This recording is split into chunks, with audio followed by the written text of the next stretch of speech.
Hello, my spiritual friends. Welcome back to my channel. My name is Kimberly Carlton. I'm a certified psychic medium, intuitive guide, and mentor.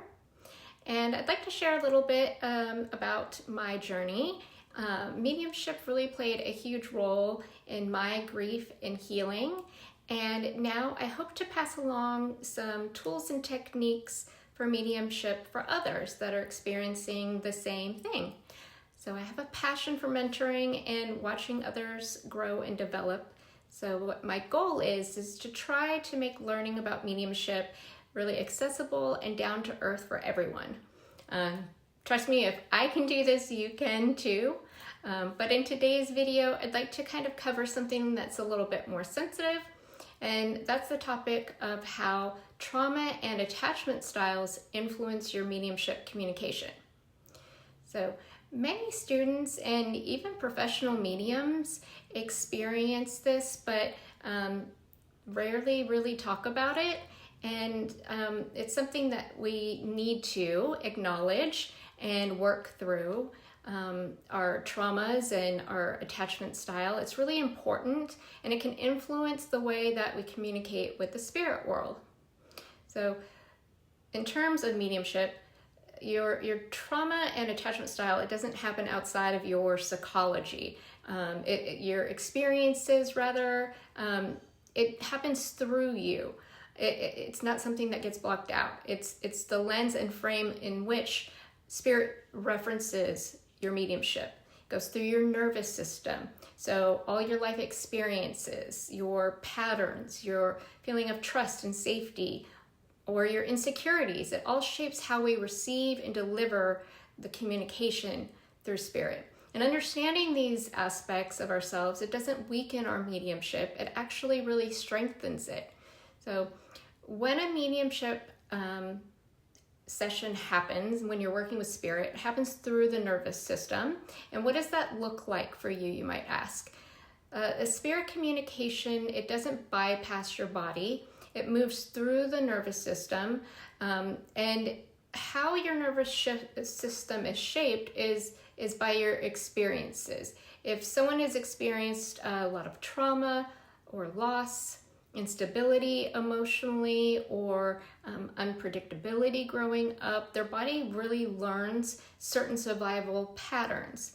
Now, these patterns can influence things, not just in your daily life, but mediumship, like trusting your impressions, confidence in how you deliver things, sensitivity to emotional energy, boundaries even within spirit communication.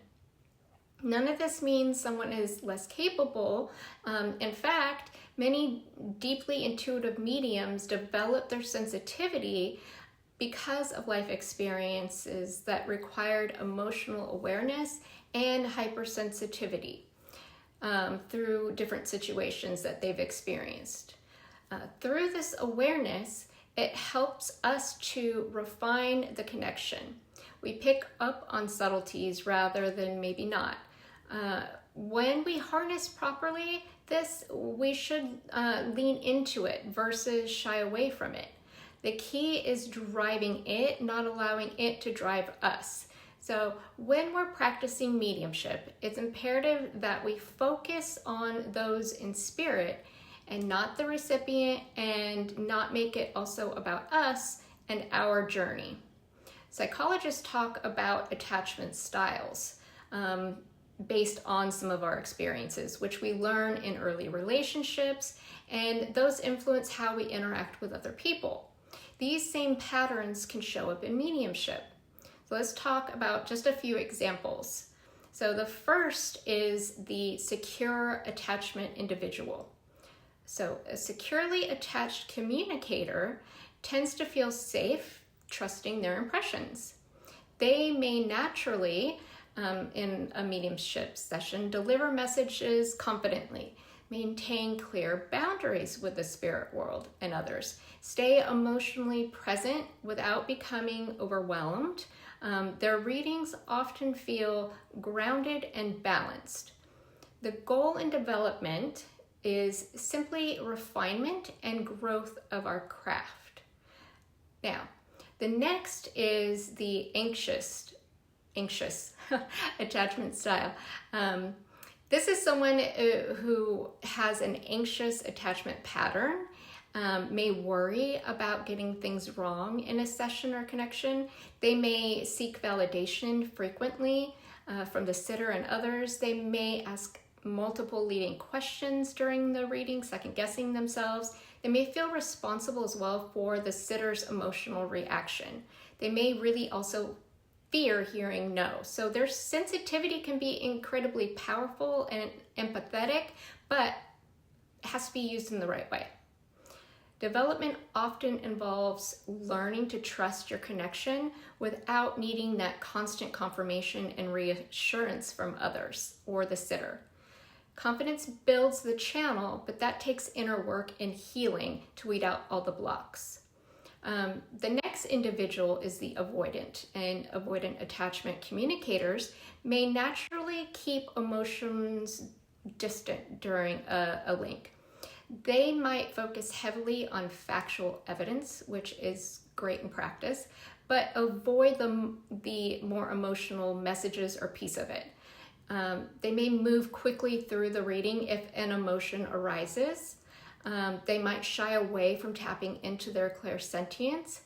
Now, this can create extremely clear evidence, but mediumship would then lack the essential personal connection needed for healing to take place. So growth in this case for someone would involve allowing those emotional layers of the spirit communication to come through as pure and factual as their evidence does. It's two parts of a whole coming together in a session. So finally, the last individual is the trauma sensitive.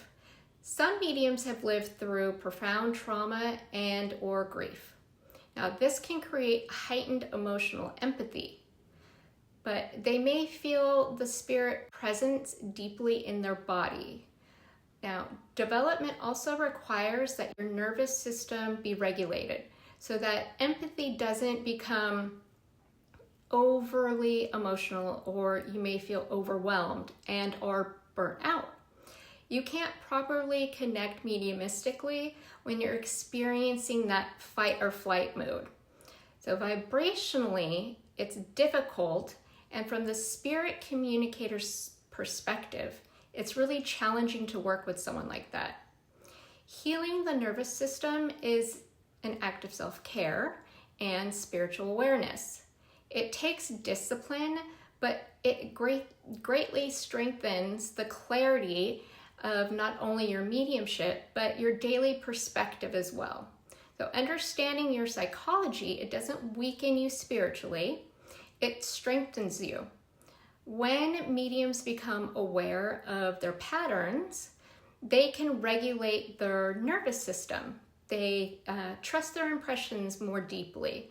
They are able to maintain stronger energetic boundaries and communicate spirit messages with greater trust and certainty. So self-awareness is one of the most powerful development tools a medium can have. I'll say it again and again, mediumship is not about becoming someone else. It's about becoming a more regulated, more self-aware version of who you are. Your life experiences may shape how your communication is with spirit, but healing those patterns, it doesn't reduce your sensitivity, it just refines it. And often it deepens the compassion that makes mediumship so much more meaningful for all those involved. And that's really the goal. I hope you found this video helpful. And if you have a topic you would like me to discuss, please share it in the comments. I'm always open to suggestions, and I'd love hearing from you. I learn a lot from others as well. And if you've enjoyed this video, please like, share, and subscribe so you receive the next as soon as it gets posted. Also, if you are a developing medium and you're interested in my mentoring, You can find my contact information in the description box. Until then, take care and continue learning.